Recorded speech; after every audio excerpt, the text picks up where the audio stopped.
Authorities in Lebanon are hosting a special ceremony to mark exactly 1 month since that blast ripped through the Lebanese capital. There you can see images we're going to put up on our screen of what is happening at this point in time. For more, I'd like to bring in France 24's reporter Cyril Payen. Cyril, you were recently in Lebanon. Just what was the mood like on the ground? Because this is a country that has been through so much, not just political instability, but economic catastrophe, really, in the past year. Sure, and then the COVID-19 and this explosion has been really on the ground, lived that the too much thing, if I may say. And as we are watching now, this is 1 month today that the explosion actually happened in Beirut. It's extremely significant that you can see there are officials, there are army, but barely 20 or maybe less than 20 people attending, which is the meaning of the response by the very people of Lebanon and the Beirutin saying we don't have anything to commemorate because the only thing we could be commemorated at this point will be chaos.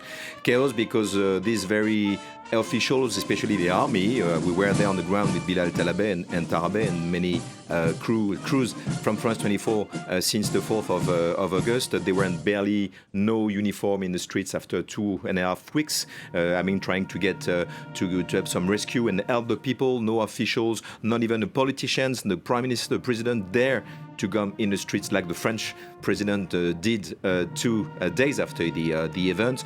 So there is no commemoration. This is just an explosion or implosion of a country which is very symbolically linked to these huge explosions. But there are some miracles as this very symbolic way of maybe we have a survivor as we speak, which is absolutely amazing, but so truly Lebanese. So there are much of resilience among the population who have lost everything after so many chaotic situations. But there is also a way of saying we are resilient, but we are very tired of being resilient because only the government is resilient and not living. There you can see the minute of silence being observed to remember what happened last month.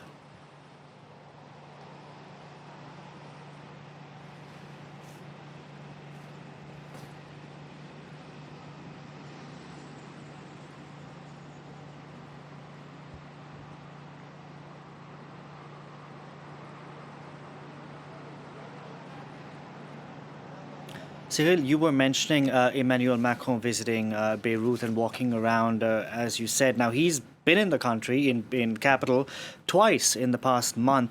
What political change does he want to see happen in Lebanon? And is the French president being simply naive, given that Lebanon is a proxy for so many things that happen in the region? Proxies for Iran, proxies for Saudi Arabia, the United States, and so on and so forth.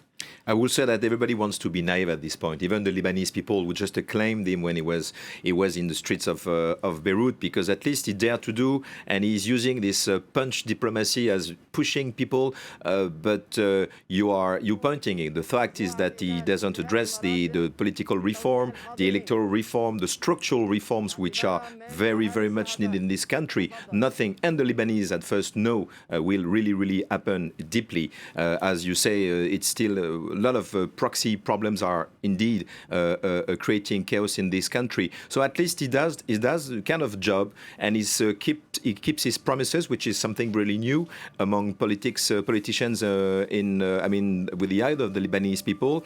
And he said we're going to have a conference in Paris. I will be back in December. So at least he put some kind of pressure, which is very, very, very much needed among the Lebanese. Thank you very much for that, Cyril Payen there.